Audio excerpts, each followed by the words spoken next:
ഞാൻ ഞങ്ങളുടെ fish pond കാണിച്ചു തരാം. ഇതാണ് നമ്മുടെ ഫിഷ് പോണ്ട്.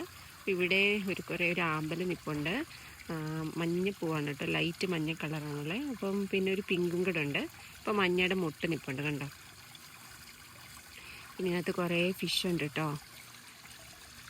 കണ്ട പോകുന്ന കണ്ടോ. ഇതിൻ്റെ അടിയിലെല്ലാം, ഈ ആമ്പലിൻ്റെ അടിയെല്ലാം ഫിഷാണ്. നമുക്ക് ഫിഷിന് ഒന്ന് പോയി ശരിക്കും കാണാം. നല്ല ഫ്രണ്ട്ലിയാണ്. നമ്മൾ ചില അനക്കം കേൾക്കുമ്പോൾ തന്നെ ഫുഡ് ഇപ്പോൾ കിട്ടുന്നതുകൊണ്ട് വരും കേട്ടോ. വേണ്ട കോയി ഫിഷ് ഉണ്ട്, 2 തരത്തിലുള്ള ഫിഷുണ്ട്. കോയി ഫിഷുകളും പിന്നെ ഗോൾഡൻ ഫിഷും. പിന്നെ ഇവിടെ നമ്മൾ ഓട്ടോമാറ്റിക് ഫിഷിന് ഫുഡ് ഓട്ടോമാറ്റിക്കായിട്ട് കൊടുക്കാനുള്ള ഇത് വെച്ചിട്ടുണ്ട്. അപ്പോൾ ഇതിലൂടെ ഓട്ടോമാറ്റിക്കായിട്ട് നമ്മളെപ്പോഴും എടുത്ത് കൊടുക്കേണ്ട ഫുഡ് ചെന്നോളും. ഇതിനകത്ത് അടപ്പ് തുറന്നിട്ട് നമുക്ക് ഫിഷിൻ്റെ ഫുഡ് ഇട്ട് കൊടുത്താൽ മതി. അത് ഓട്ടോമാറ്റിക്കായിട്ട് ചെന്നോളും. പിന്നെ ഫിൽറ്ററുണ്ട്. അപ്പം അത് ഞാൻ അതിൻ്റെ പിന്നെ പറയാം.